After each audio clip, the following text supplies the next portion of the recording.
A billionaire CEO stood before the board of directors, smiling as if the world already belonged to him. His hand gripped the podium as if it were a throne, his voice booming with confidence as he unveiled my invention. The applause came instantly, loud, relentless, echoing off the polished glass walls that looked out over the city skyline. Reporters raised their cameras, flashes bursting like fireworks. Investors leaned forward, nodding, smiling, some even whispering about the brilliance of his mind. And Adrian Cross, the man at the center of it all, soaked it in. He took a slow bow, the kind of bow only a man who thinks he's untouchable would dare to take. He wanted the world to believe he was a genius, that this creation, this breakthrough, had sprung from his brilliance alone. But beneath the surface of that applause was silence. My silence.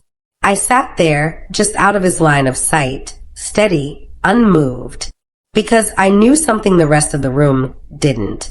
Every line of code, every late night, every sacrifice belonged to me. And tonight, his empire of lies was standing on a fault line.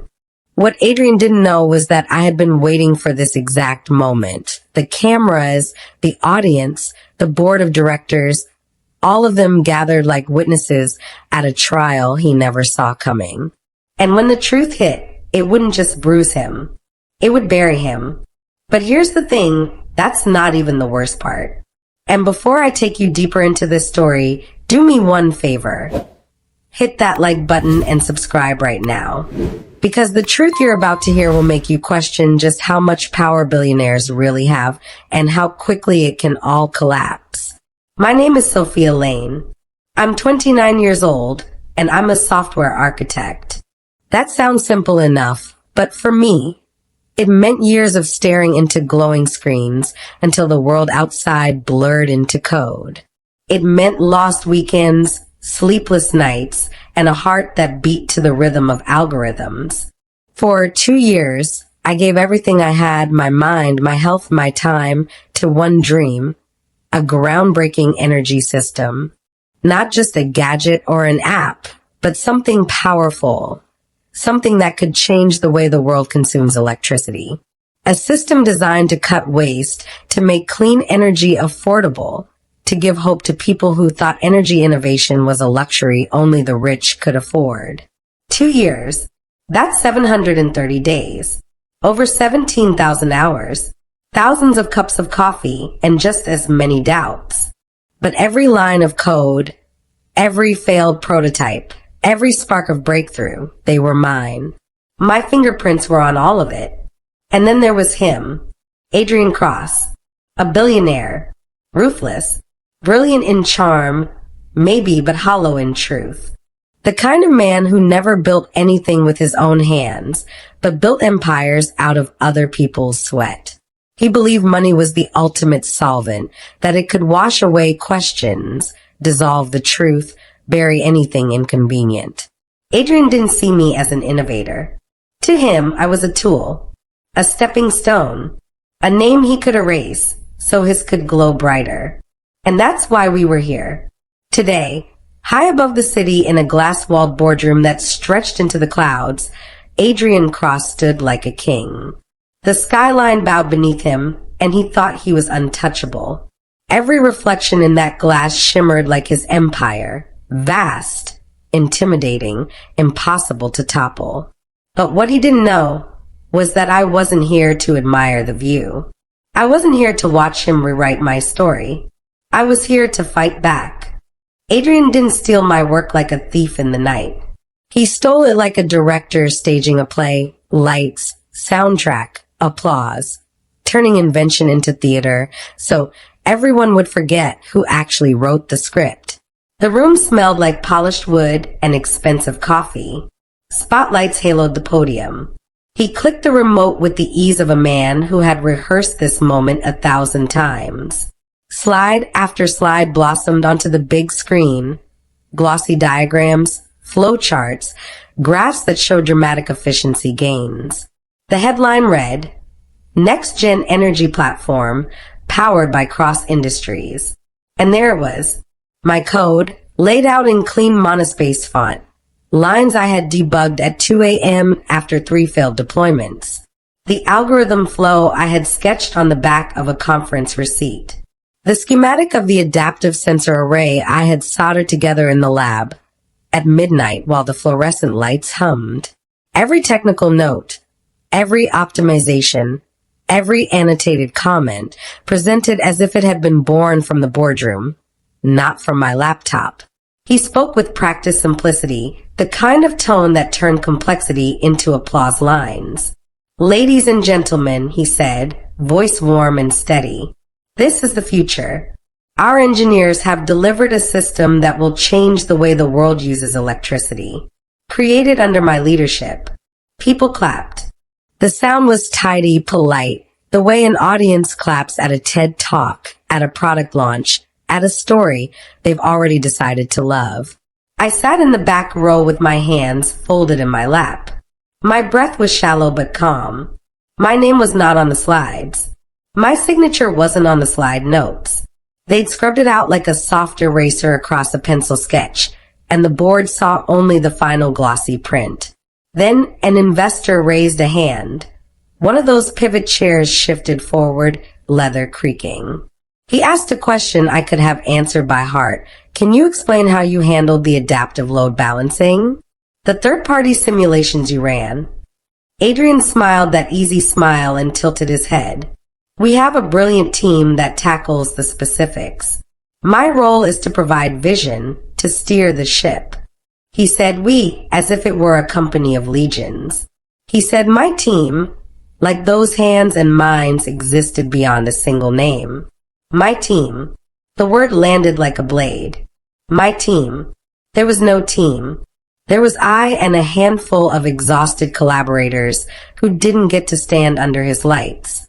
There were grad school nights and prototype burns and cups of instant coffee in a lab that smelled of solder and wet cardboard.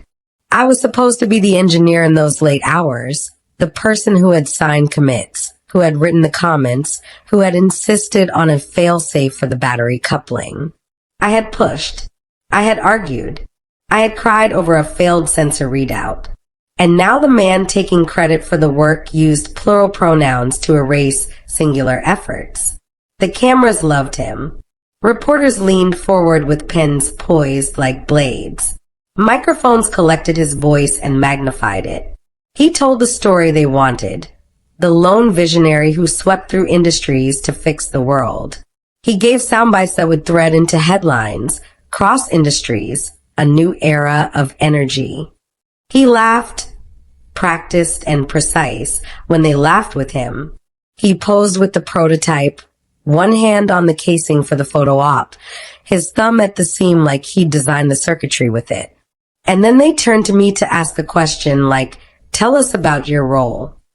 I heard it, a polite request, and for a second I felt a strange, quiet hope that maybe someone would frame it honestly. Instead, my name was offered as a footnote, an accessory to the spectacle. A PR representative smiled and introduced me as a contributing researcher. Contributing. The word felt small and cold. I could feel the slow, deliberate edit of my life happening in real time, and it was a peculiar, humiliating thing to watch people you trusted accept the edit without so much as a blink. It wasn't just the erasure. There was theater in the way he explained things. He simplified. He abstracted. He turned months of difficult, iterative problem solving into a neat narrative. Idea, implementation, triumph. The messy, human edges were trimmed away. My late-night panic about a thermal runaway anomaly rephrased into an engineering challenge we overcame. The logs I had left with timestamps and comments reduced to internal benchmarks. My sketches, now conceptual visuals. He rebranded sweat as an accessory. Around me, colleagues who had worked on small pieces of the project looked away or smiled thinly. Some avoided my eyes. Shock does strange things. It makes people seek safety in silence. Others, the ones closer to the top, or closer to his influence, nodded as if this was the natural order of things. I recognized a few faces from the lab sitting in business attire, their hands folded politely, their loyalty quietly realigned to the man in the suit. It stung more than I expected. Those who had helped me solder a prototype now watched the man they saw on TV take the credit. And yet I was not broken. Beneath the humiliation was a precise, measured calm. I had come prepared because I had felt this possibility for months. Preparation was not vengeance, it was survival. I had not relied on hope. I had relied on documentation, on backups, on redundancy. If he was going to present my work as his, then I would make sure the world could see, unfiltered, the paper trail. In my jacket pocket was a phone with a battery that I had charged before stepping into the building. It wasn't a passive device for the moment, it was an evidence collector. I had more than one copy. There was a cloud-synced folder with commits, timestamps, and signed emails. I had a video of the earliest functional prototype running. Time code burned into the corner, dated months before his first public mention. I had the original patent drafts where my name sat plain and black in the header, dated and signed. I had emails where he wrote, "Your approach is novel. Let's discuss how to scale," and then later wrote to partners crediting his internal R&D. When he made casual offhand comments about our engineers and my team, I was already recording. When a reporter asked how the innovation had been directed, when he smiled and took the applause, the phone in my pocket captured every syllable. The microphone was discreet, an app with a timestamp file that would later be matched to the emails and the commit history. I had backed up the most sensitive documents to an encrypted drive and left a copy with a trusted colleague who lived out of state. The plan was boring and meticulous and legal. Evidence in multiple forms, stored in multiple places, cross-referenced so they couldn't tear it apart with spin. But in the moment, while the room drank up his charisma, I focused on small things to keep myself steady. The click of his remote, the soft rustle of papers, the staccato breathing of a man who believed himself untouchable. I watched the way he paused before a line he wanted to land, the way his eyes flicked to the cameras for approval, the practiced tilt of his head when he accepted praise. Every performative movement he made was ammunition for the narrative he was building. Every time he said "we," I felt the understatement like a bruise. At one point, he told the assembled press a version of the story that smoothed out the flickers of doubt he must have felt. "We've been working on this quietly for some time," he said, voice oily with charm. "It's the result of collaborative genius across our teams." The reporters breathed approval. Questions followed. When can consumers expect deployment? Who will you partner with? What about patents? I murmured an answer that would have been honest about timelines, the struggles with sensor calibration, how a single feedback loop nearly destroyed our prototype. But the microphone passed over me like a ghost. My words, if spoken, would have been clipped by PR handlers or edited out of transcripts. The narrative engine of the room was tuned to his frequency, not mine. A colleague from the lab caught my eye for a fraction of a second. His expression said what he couldn't say aloud. He'd seen the commits. He'd pulled the late-night logs. He knew. Another face, a young engineer who had helped with the firmware, mouthed, "I'm sorry." There was guilt. There was fear. And there was the thin, bitter knowledge that power often bends people towards silence. That's when Adrian turned toward the media and issued a soft, performative promise. "We will bring this to market responsibly. Our patents are tight. Our team is committed. This is cross-industry's legacy." Cameras flashed. The headline writers started composing sentences in their heads. He had already given them the language they would use. He had already rehearsed the truth away. The humiliation was public, precise, and surgical. It wasn't the angry theft in a back alley. It was the slow public rebranding of a life's work into someone else's brand. That type of erasure is a unique cruelty. It doesn't just take credit, it rewrites memory. People forget the original storyteller. They remember the loudest voice. But while he basked in applause, he also gave me something unintentional, a stage and an audience. The very elements he used to absorb the story, cameras, board members, press, could be the tools that exposed him. A public performance demands records. A speech needs witnesses. The theater he built could be used as evidence of his performance. So I kept recording, not out of spite, not from a place of instant reckoning. I recorded because facts do not blur. They sit, they wait, they can be shown, and when they are, they have a peculiar way of aligning with justice. The presentation wound down. Applause again. A smattering of questions. Another round of smiles. He took his bow. He lingered for photo ops. He shook hands. He already owned the narrative in their minds. But I had files in my pocket and in the cloud.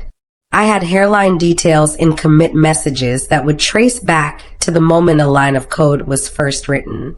I had timestamps. I had witnesses who were quietly on my side. And as the lights dimmed and the room hummed with chatter about market penetration and ROI, I felt something else. A cold certainty that the story he had spun would not stand unchallenged. He had turned my work into his spectacle. But spectacle, by its nature, leaves traces. He had built a stage. I had built proof. I left the seat in the back row not with a roar, but with a plan. The humiliation remained, but it had sharpened a resolve that no applause could touch. What Adrian didn't know was this: I had the receipts.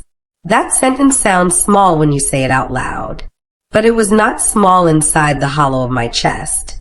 Receipts, yes, but not paper slips from a store. I mean timestamps and commit hashes and email threads and provisional patent drafts with my name stamped into the header. Logs from test benches that showed the first successful run. Video files with burned-in time codes. In short, an ugly, undeniable trail that linked idea to code, to working prototype, and it all traced back to me. I didn't just gather files in a messy folder. I built an architecture of proof. Each piece was cross-linked to the next. A commit message would point to a test video. The test video would point to an invoice for parts with my email on it. The invoice would link back to a draft report that showed the math I'd written at 3 a.m. Each thread was a breadcrumb. Together they formed a map that led straight to the origin. If someone tried to rearrange the story, the map would not lie. And I wasn't standing alone. Elena arrived like a storm in sensible shoes, precise, direct, and completely unruffled. She had tangled with billionaires before and won enough small victories to make her confident but not careless. I met her just inside the doors of the building, where the lights slanted through the foyer and the press were still circling in gossip. She didn't smile. She checked her watch, took the encrypted folder I handed her, and opened a secure line on her tablet. Her eyes flicked up to me for half a second and said everything. We'll do this right. Elena had already prepared legal filings we could use the moment the evidence was visible. Nobody wants to litigate in the glare of cameras, but there are legal tools designed for speed. A notice of claim, proof of authorship with notarized affidavits, and emergency filings that could freeze a licensing deal pending an investigation. She drafted them in language that would look professional and calm in a judge's hand and devastating in a boardroom. She had also prepared a short affidavit from a neutral third-party auditor, someone who could independently verify the metadata on our files. Then there was Mark. Mark's support had been a quiet thing at first. A few guarded emails, then a single meeting at a coffee shop where he admitted he'd noticed irregularities in the internal reports. He was not a heroic figure from a movie. He was a board member with a mortgage and a reputation to protect. But he'd grown tired of the gloss. He told me he'd seen accounting lines that didn't match the technical memos and memos that privately thanked team members who never appeared in the public narrative. He'd watched a pattern repeat until it looked like a system. That made him dangerous in the best way. He had access and he had motive. On the day of the meeting, Mark nudged a few levers. He told the head of IT to keep the room's AV on a single, controllable feed. He texted the board chair about a procedural issue that would require a brief pause during the presentation. He didn't threaten anything. He simply adjusted the context so that when the moment came, we would have the room and the screen we needed. We had rehearsed the order of things down to a rhythm. We knew exactly which file would dismantle which claim. The plan was surgical. Expose the earliest proof first, the raw test video with its burned-in time code, and then let the commit history and email threads narrate the timeline. The patent draft would show the language I'd used months before Adrian's press release. Elena would be ready to hand a legal notice to the board chair if anyone tried to scrub the evidence from the record. And Mark would quietly ensure that the room could not be cut off from the live stream, because witnesses are harder to gaslight than spin-ready headlines. Walking into that glass-walled boardroom felt like stepping into a theater where a different play had already started. Cameras aimed in, lights focused, a long table with polished oak that reflected 100 small motions. Adrian was at the head, confident, smooth. He'd rehearsed for this kind of adoration his whole career. The board members wore their suits like armor. The press sat along the far wall, pens poised. It was the same place where he had earlier presented my work, as if it were his. He looked at me with that small smile of a man who thought he'd already won, and I met his gaze with the cold look of someone carrying a file too heavy to ignore. I stood up when the opportunity presented itself. Not dramatic, not in the way movies dramatize a reveal, but with the quiet authority you have when you have nothing to lose and everything to prove. I asked the room to pause the presentation. People looked surprised. Some looked annoyed. Adrian's jaw tightened almost imperceptibly. That's when Mark gave the cue.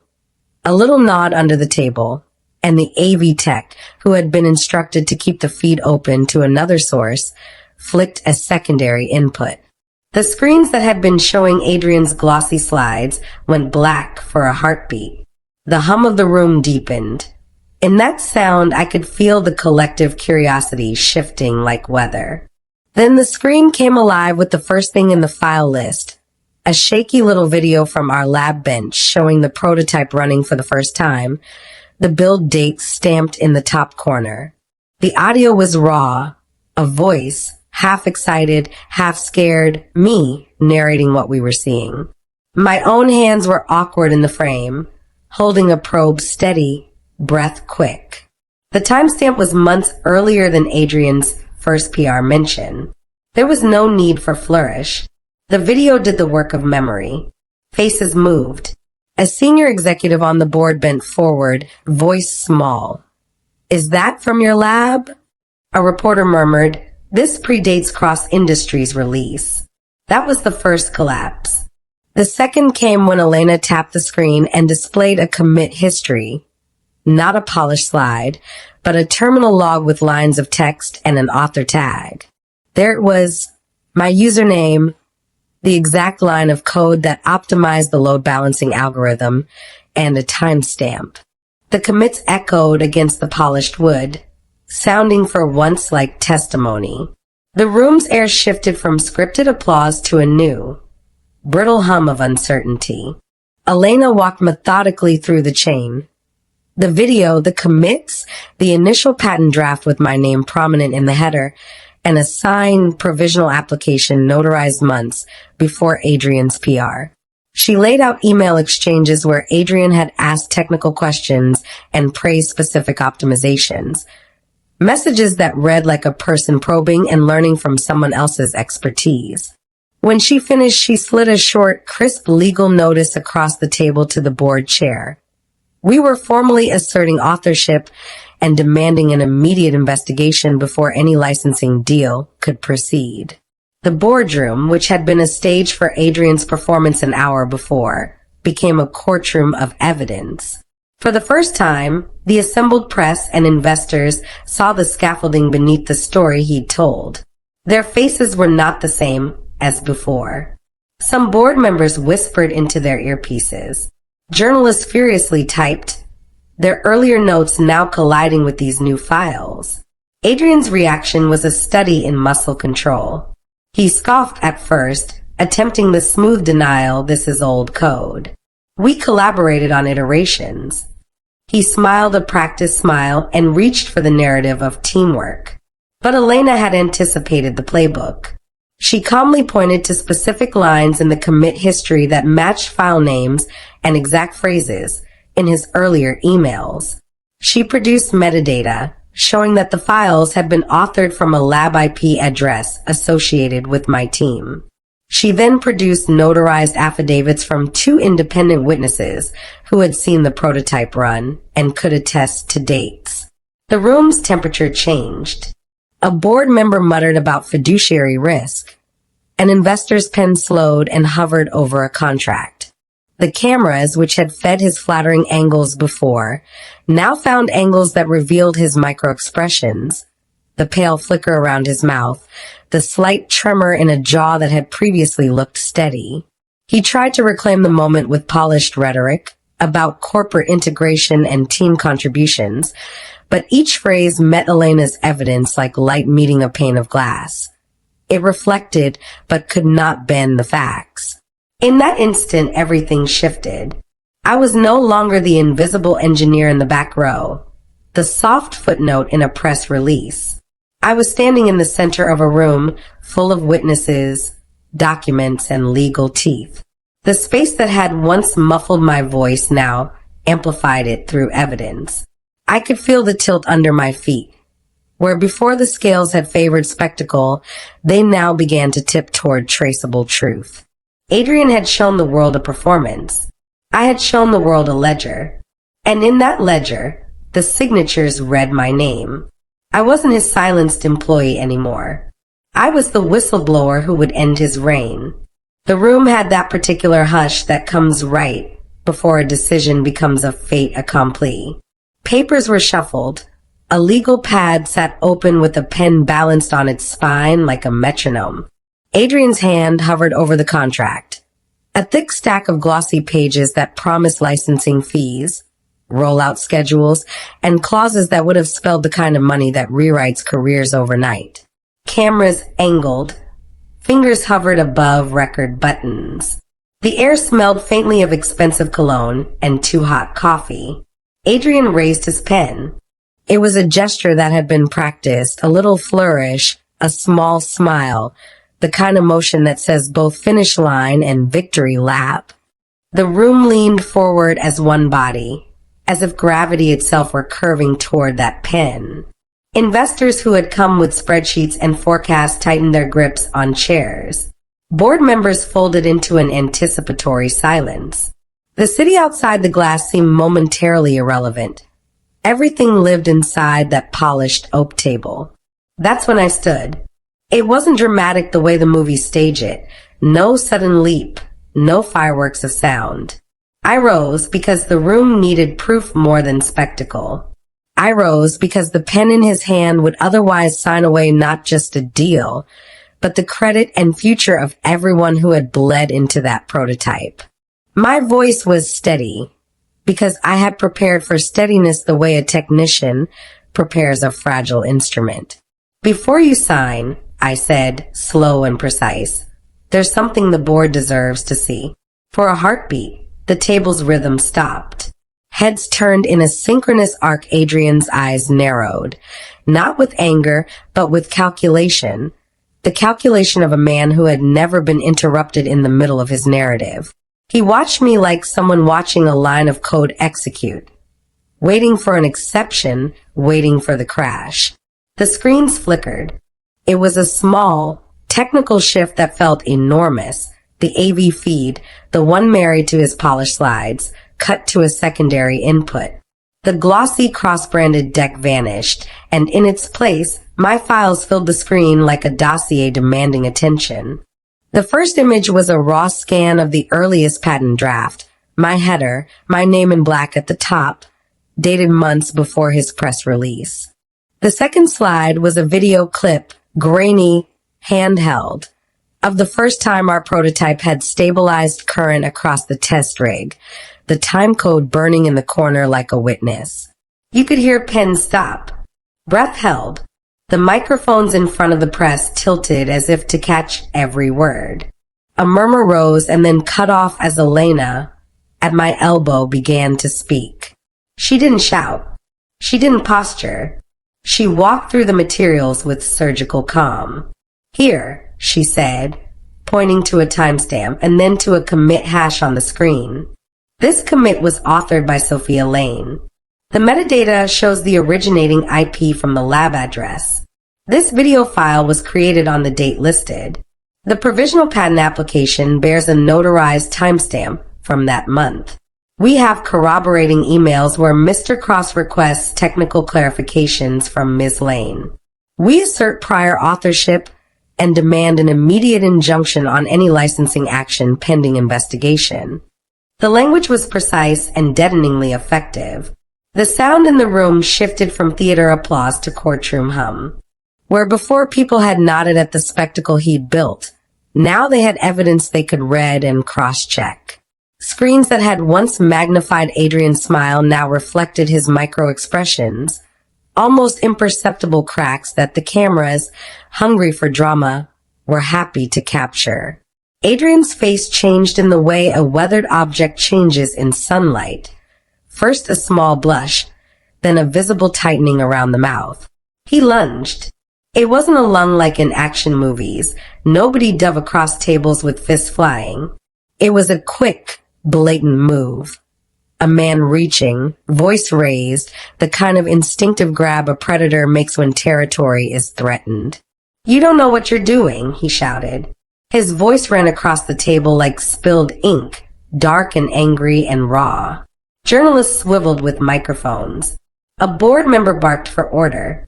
A security officer blocked his path, large and sudden, a human wall inserted between accusation and touch. For a moment, the room smelled like copper and adrenaline. Reporters were talking into their phones. The cameras rolled. Someone in the back whispered, "Call the corporate counsel." Another voice suggested calming the live stream. But Elena was already sliding papers across the polished oak toward the board chair. Filings crisply bound, affidavits with signatures, an index packet that told the story in irrefutable order. Prototype video, commit log, emails, patent draft, witness statements. I remember how time stratified at that moment. The world slowed to a low, deliberate tempo where each second held the weight of consequence. My own pulse was a steady metronome in my ears, tuned down by the years of late nights and the iron logic of evidence. I watched Adrian's hands tremble just enough for the cameras to pick it up. He grasped for the spin, collaboration, integration, corporate partnership, words that had served him well in the past.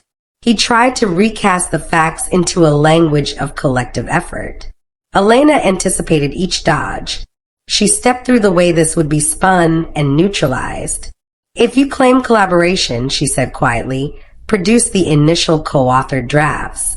Produce commit history with authoring across the accounts you cite. Provide corroborating witness statements from independent third parties." Her voice was not accusatory. It was methodical. It translated the emotional scene into a checklist that could be investigated. The board murmured. Phones buzzed. The lead investor, who had been about to initial the final clause, leaned back and said, "We need counsel in the room."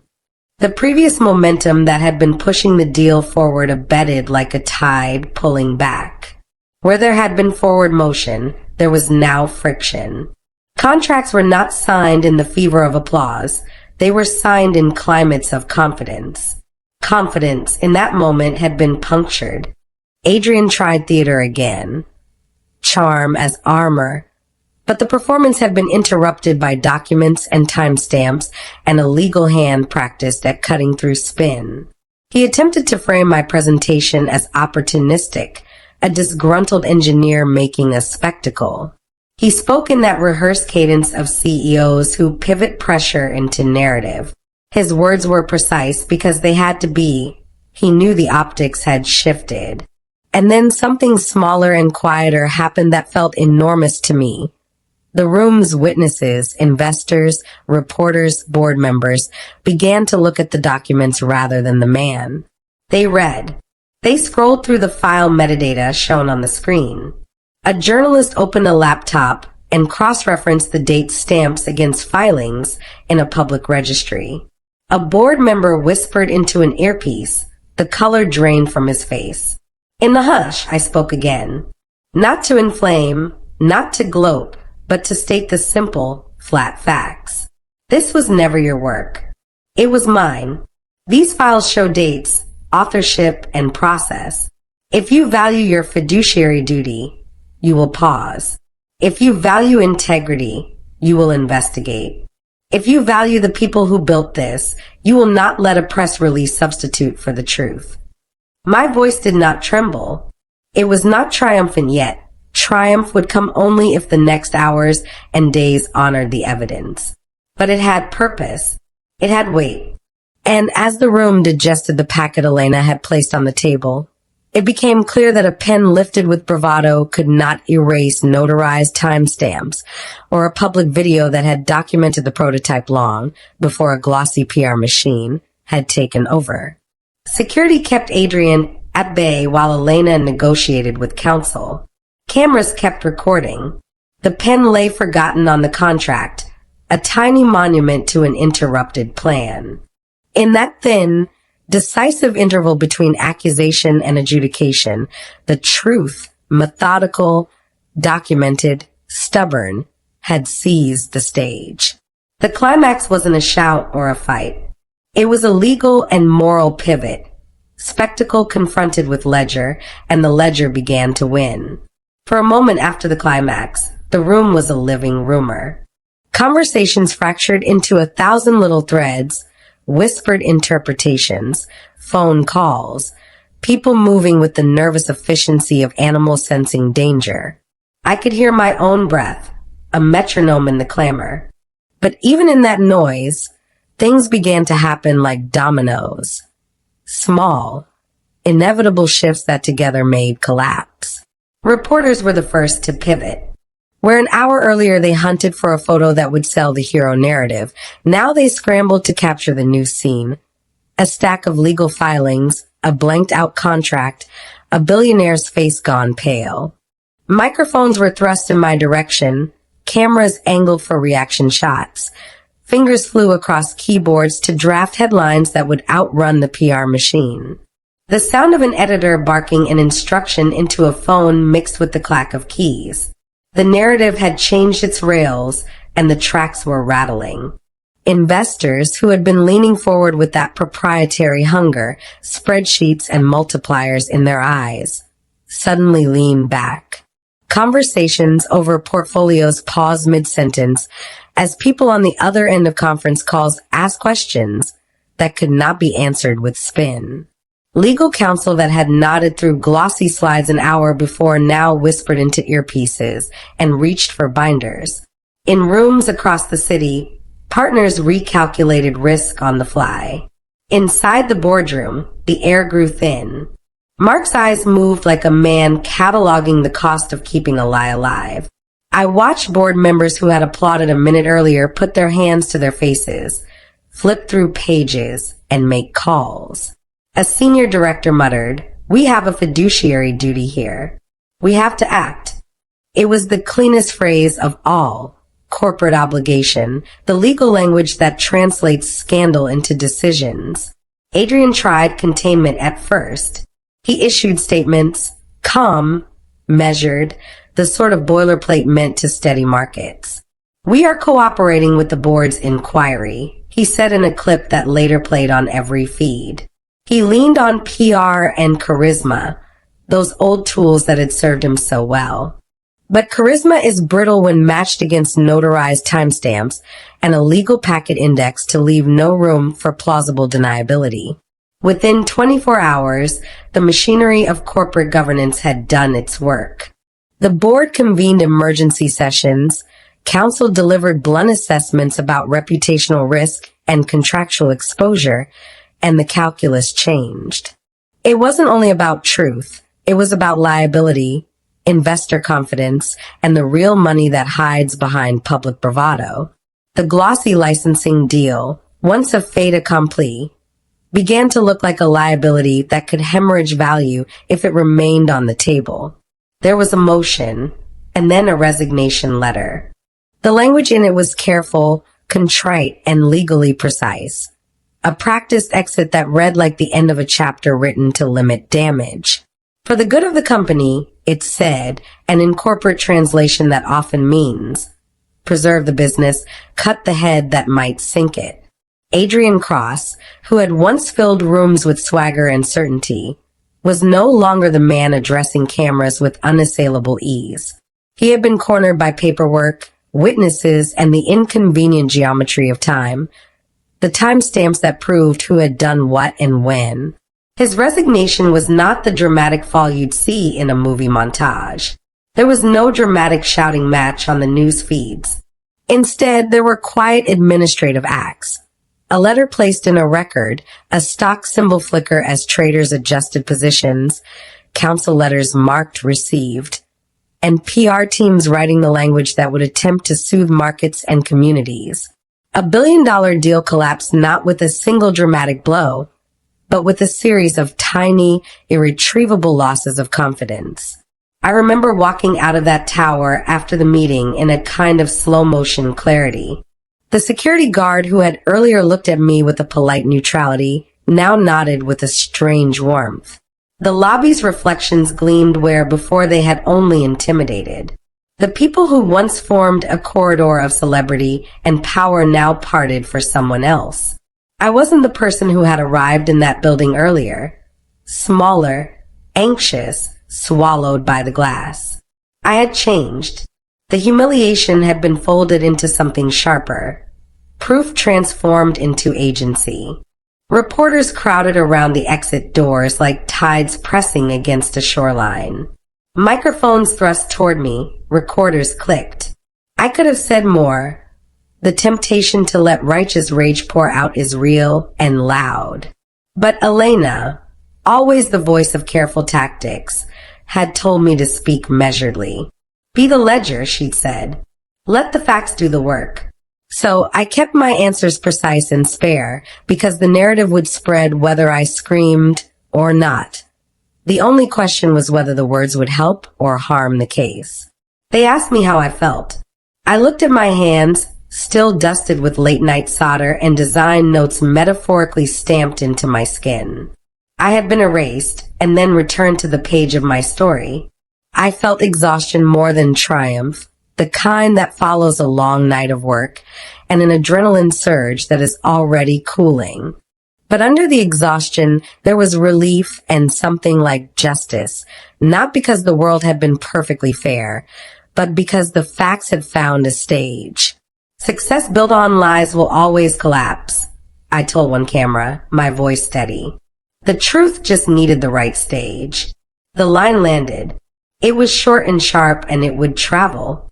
Reporters repeated it in their copy and in their headlines, the pithy justice line that fit neatly into a lead.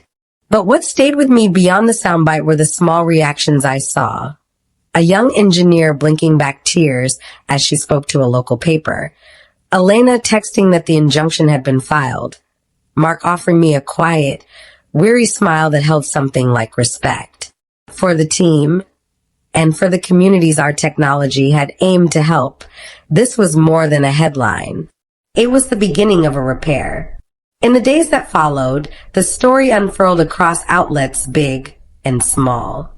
Investigations were announced. Legal probes began. Boards issued statements. Some outlets celebrated me. Others criticized the spectacle, as if exposing theft were itself a transgression. But beneath the punditry was a tangible recalibration. Funders revisited terms. Research partners asked for clearer crediting systems. Engineers and inventors in other companies messaged to say they'd been erased before and thanked me for showing how it could be challenged. People reached out, colleagues, former mentors, students who had read about the prototype. Some offered help, some offered work, many offered solidarity. There were also threats and intimations from people who had benefited from the old systems and wanted the story buried. That was never surprising. Power repels correction. But the evidence was already seated in multiple secure places. Elena ensured redundancies. Mark and a few board members agreed to participate in an independent audit. The community we'd built in the lab rallied, modest and fierce. As the noise settled into the slow work of investigations and legal processes, I found a quieter project waiting. Rebuilding the narrative in a way that centered the people whose hands had actually built the thing. There would be technical papers to publish, patent corrections to file, funding to secure on honest terms, and outreach to the clinics and rural utilities we'd hoped to serve. This work, administrative, boring, and profoundly necessary, felt like the real victory. It was the long, patient business of turning rightful authorship into actual impact. Walking away from the skyscraper, I didn't feel triumphant in any cartoonish way. There were barely celebratory gestures. Instead, there was a steadiness, a sense of having reclaimed a name and a project. I had been anonymous in a glossy narrative, and now my name appeared again in filings, in headlines, in the margin notes of investigative reports. I had been silenced. Now the record spoke. Reporters kept asking the same question in different words. Was it justice or revenge? I answered the question as I felt it, not as retribution, but as reclamation.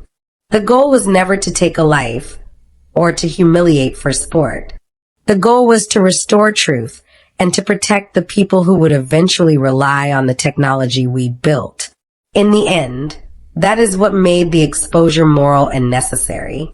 The media would move on, networks would find new spectacles, but the paperwork would remain.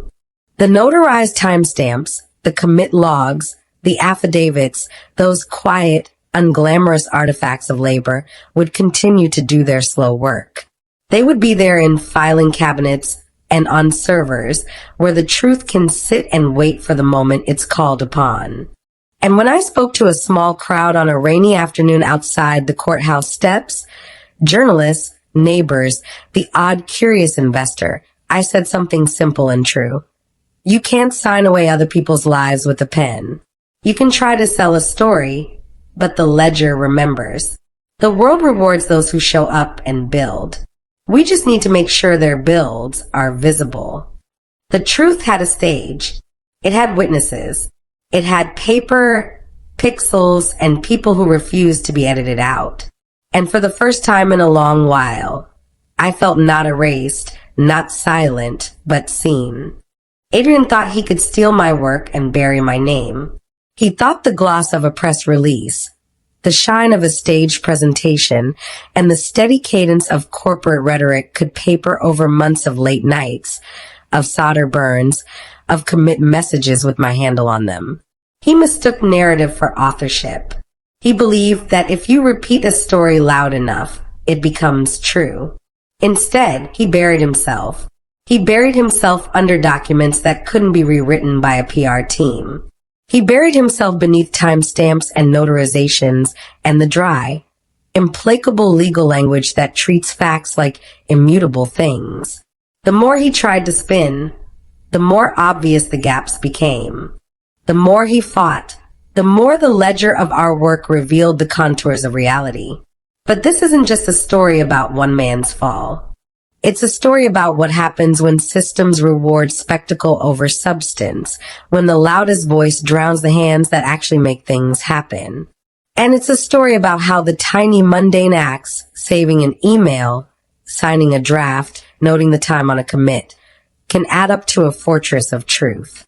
If there's a single moral here, it's twofold. First, documentation matters. It is not glamorous. It is not part of the work that people put on resumes to look impressive, but it is the armor of anyone who builds. If you're an inventor, a designer, an engineer, or anyone creating something valuable, treat your process like evidence. Timestamp your work. Save drafts. Keep backups. Make sure the ledger exists beyond memory and beyond the storytelling of others. Second, speak when it matters. Silence is not always noble. Sometimes silence is consent by omission. I didn't go looking for drama. I prepared for protection. When the moment came, speaking wasn't revenge, it was reclamation. Calling attention to the truth was the only way to ensure the project, the thing that could help people, didn't get lost in the mythology of a single man's brand. There are other, quieter lessons too. Surround yourself with people who will not be seduced by charisma when it contradicts evidence. Build relationships with people who have the tools you do not. Lawyers, auditors, allies inside governance who can flip a meeting from theater to truth. Learn to be patient. Data is boring, but it wins. And if you ever need to expose wrongdoing, do it the way Elena taught me.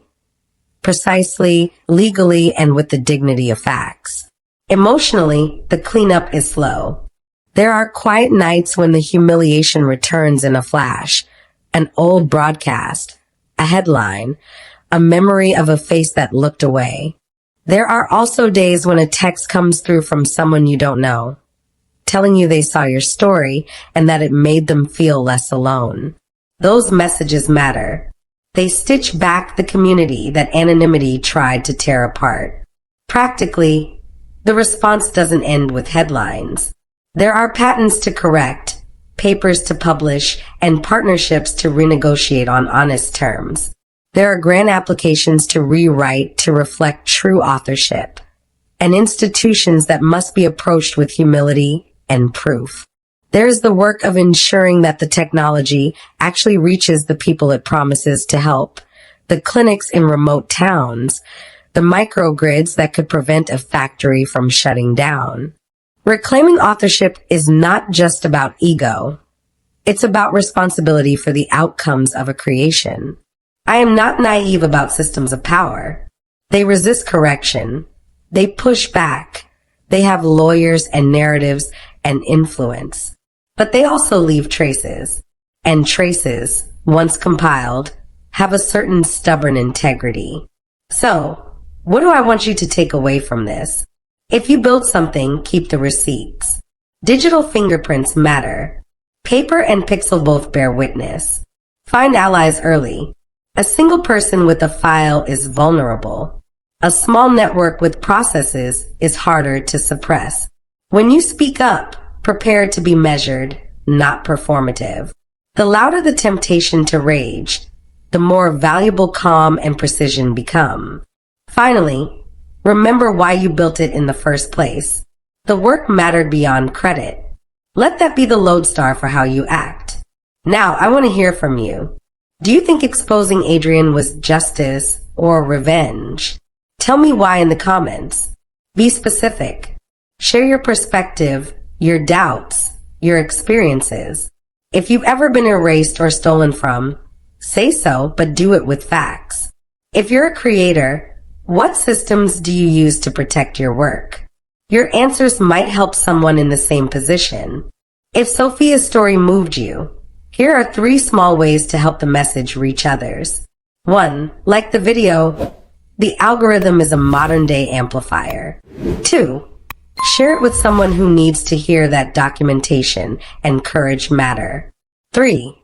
Subscribe and hit the bell so you don't miss the next deep dive story, where we'll explore how inventors can protect IP without becoming litigators.